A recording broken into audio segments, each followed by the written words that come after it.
All right, today's tutorial, we're going to work with wheel throwing. I have about 1.5 pounds to 2 pounds of clay already wedged and ready to go. A few things that you're going to need before you start is, number one, you need your clay to be wedged and ready to go. You also need to have some specific tools ready to go. I have placed on the front of my wheel all of my tools. So I've given myself a large ribbon tool.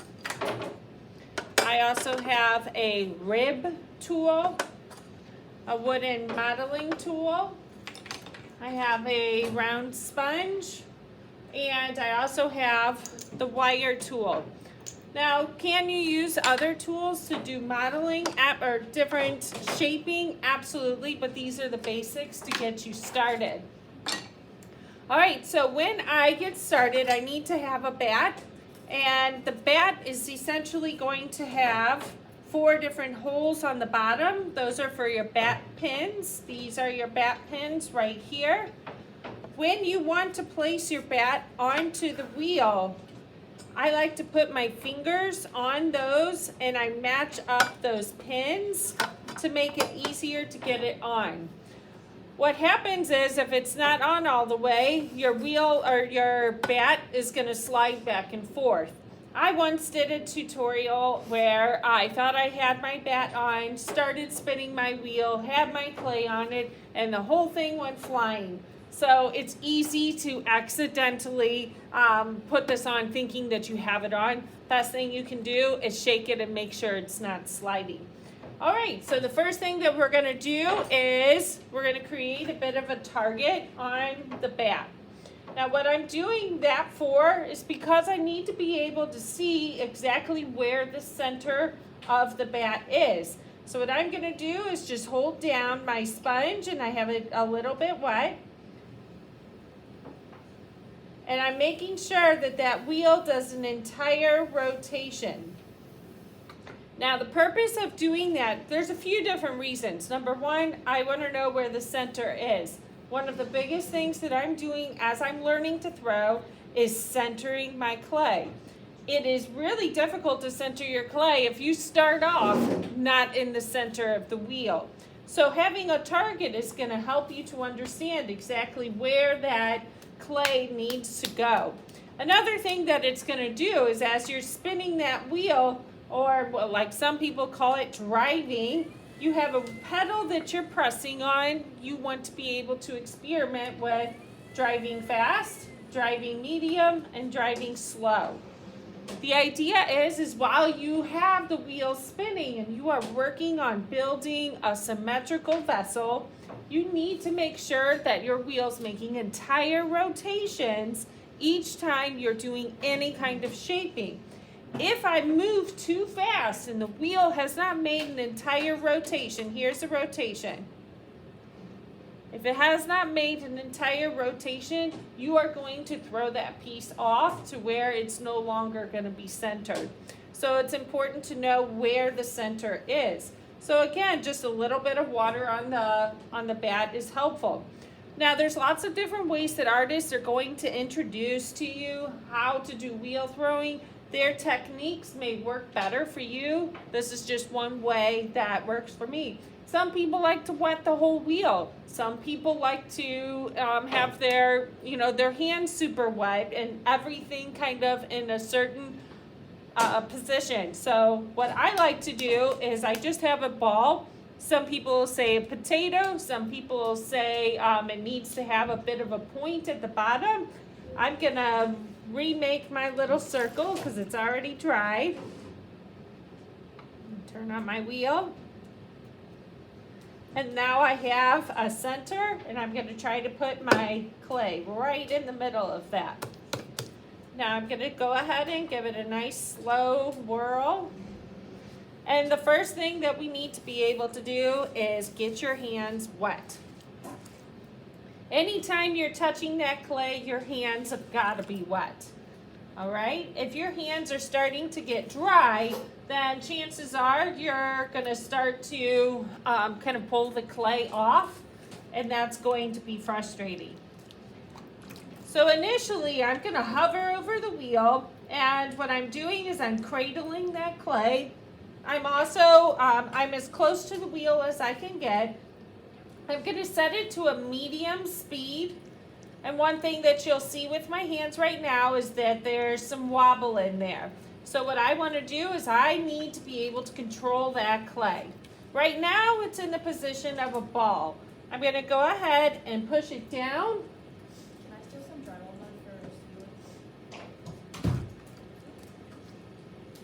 And what I'm doing is supporting one end and pushing from the top. And what I'm doing is creating a cake.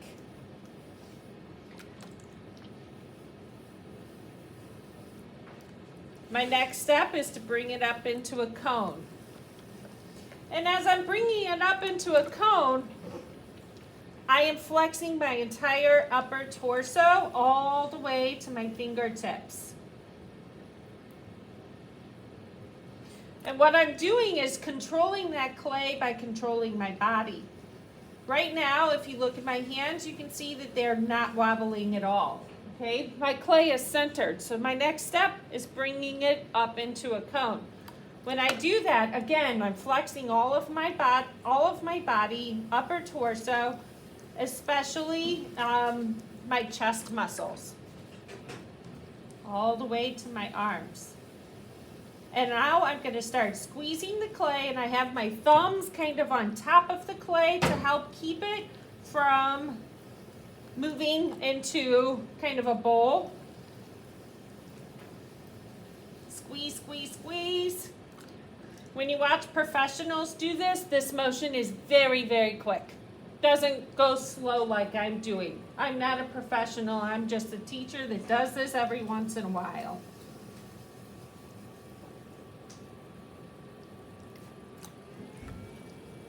Still centered. I'm squeezing, squeezing, squeezing. Put my hand on top. Now I'm starting to see a little bit of a wobble. What do you do when you get a wobble? Bring it back down into a cake. How do I do that? Support the outer edge, and I'm pressing with my hand on top. Wobble, wobble, wobble, wobble. This is where you guys are going to see this happen when you're at the wheel. That wobble, wobble, wobble. So what I'm going to do is I'm going to center it again.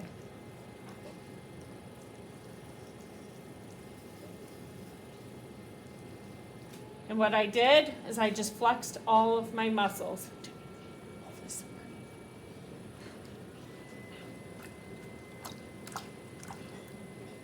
So sorry. Thank you so much.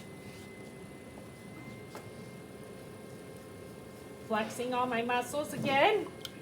Bring it back to centered. My hands are no longer wobbling. Hopefully you notice that. And bring it back down into a cake. So far I've not used any tools, no sponges, just my hands. Now I'm going to start opening this up. There's lots of different ways that artists will demonstrate opening up your first piece. Some people use 2 fingers, some people use a thumb. You kind of get a feel for it, okay? You kind of have to play with the clay a bit.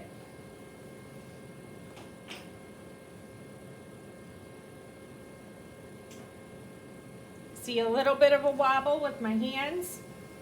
Go back and center. And as I open it up, I'm just holding my hands as steady as I can.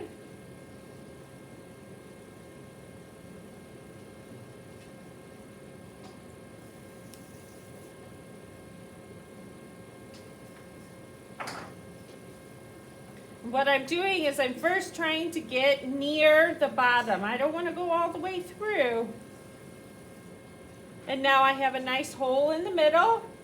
So now that I've gone near to the bottom, my next step is I'm going to start pulling outwards. This is where a lot of people lose control of their clay. This is where you want to be able to go really slow. It's better to go too slow than to go too fast. If you go too fast, chances are you're going to see that wobble happen. And what I'm doing is I'm ever so slowly pulling towards my body.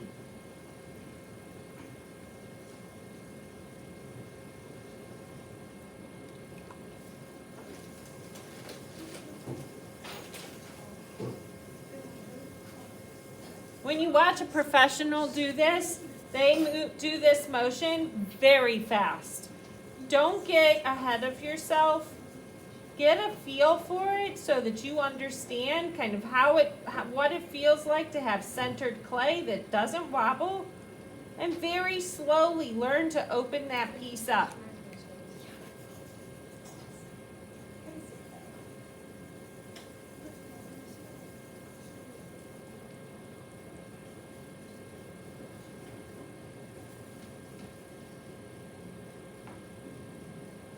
Any beginning thrower, when you get to the wheel and you start to open it up, you're going to get excited when you start to see that you're making a bowl, you're making something. There's no right or wrong when you're building this way, when you're using the wheel. One thing that you want to be able to do is celebrate the successes that you have. Did you center your clay? Did you start to open it up? Are you able to see walls? Those are all successes that are to be celebrated and something that is, part of the learning process. Don't expect to do what a professional does when you see their tutorials. It's misleading to see a tutorial where people are opening up a vessel super fast and quickly. Problem is it makes you feel like that's how it should look for you, and that's just not accurate. Okay? So I am working ever so slowly to pull that clay from the center towards the edges.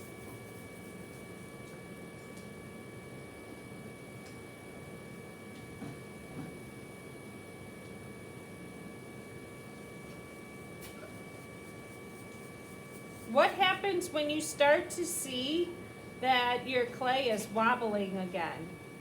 If you start to see wobbles again, you can bring it back into a cake. Okay, that's what I would do. Some people choose to take the whole thing off and start over. That's why I would have you have some clay wedged so that you can start over right away and not waste time going to the wedging board and starting fresh with a brand new piece of clay.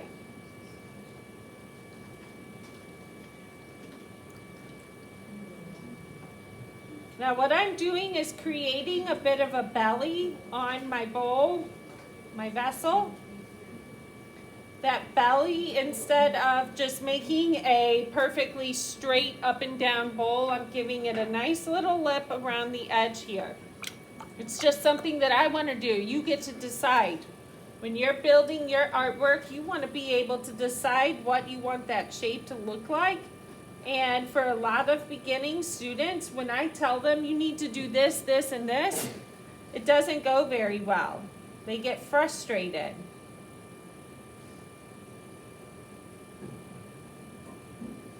So if you have a bowl that's centered, that you can open up, and that is holding its shape and looks symmetrical, you got it. You did great. I shouldn't say a bowl, a vessel. Anything that you have opened up and shaped to look a certain way is a success.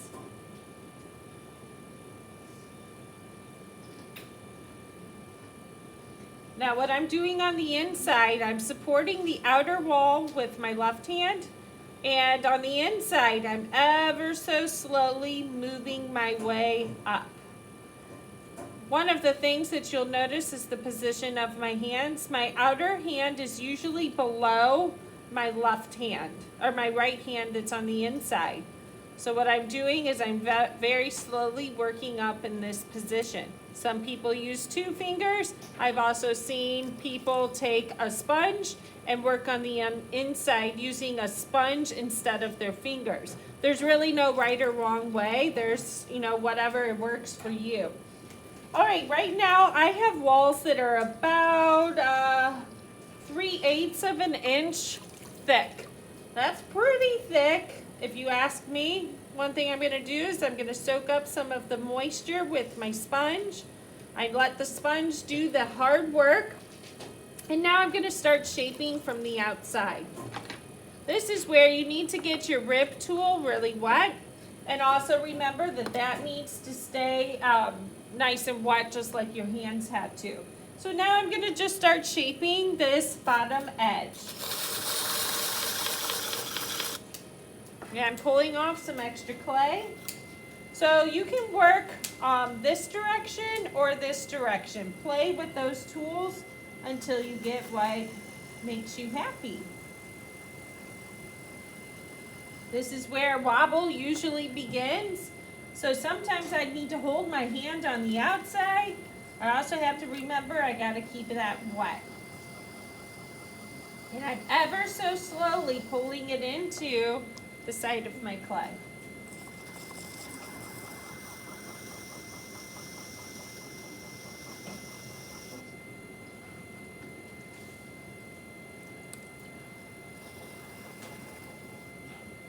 If you see your rib tool start to shake, you need to flex your muscles to hold that rib tool. I started seeing mine do a little wobble. If you let that rib tool wobble and you're just lightly holding it, you're gonna throw it off balance, okay, off center I should say. So I'm still flexing my muscles as I'm holding that tool. I'm flexing so much that my fingers are turning white. Why? Because it's gonna help control what you're doing. Now I don't like the little lip that I created, so I'm gonna go down. Just do a little reshaping here.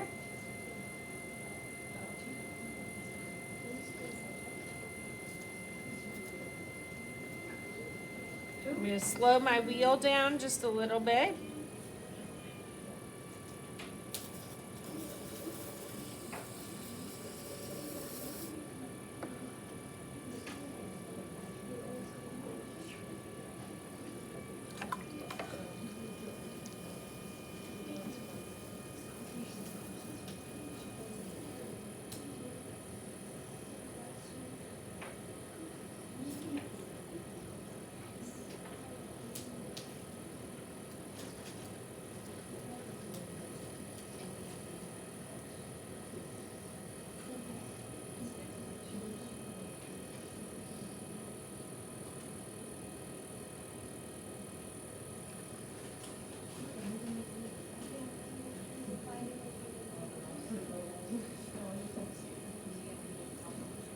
I'm just doing a little extra shaping on the inside.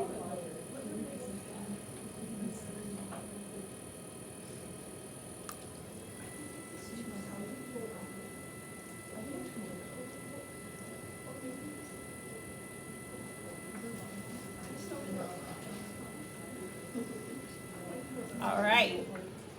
Now I'm gonna go ahead and slow my wheel. Now the next thing that I wanna do, my walls are about 3/8 inch. When you get good at this, you want much thinner walls. You wanna get to at least like 1/4 of an inch. Definitely lots of artists that you'll see working at the wheel, they can do really thin walls and it's very strong and it works very well. As a beginner, 3/8 inch is just fine. Now, my next step is gonna be drying this out. What I need to be able to do is trim the bottom edge. Now, there's a lot of things that you can do at this stage. I could trim it a lot more before I take this off the wheel. I think that to demonstrate for you guys what's gonna help you for your first time, that it's better for you to leave the bottom thick. And what we do is let this dry out just to the leather hard stage, and then we're gonna wire it off, flip it upside down, and I'm gonna show you the trimming tools. That's where you get the ribbon tools out and things like that. That's gonna really help give you the fine edges that you're looking for and also to put a footing on your piece. All right, so that is it for today. Would you mind turning off my video? Thank you so much. All right, not bad for first time in a year.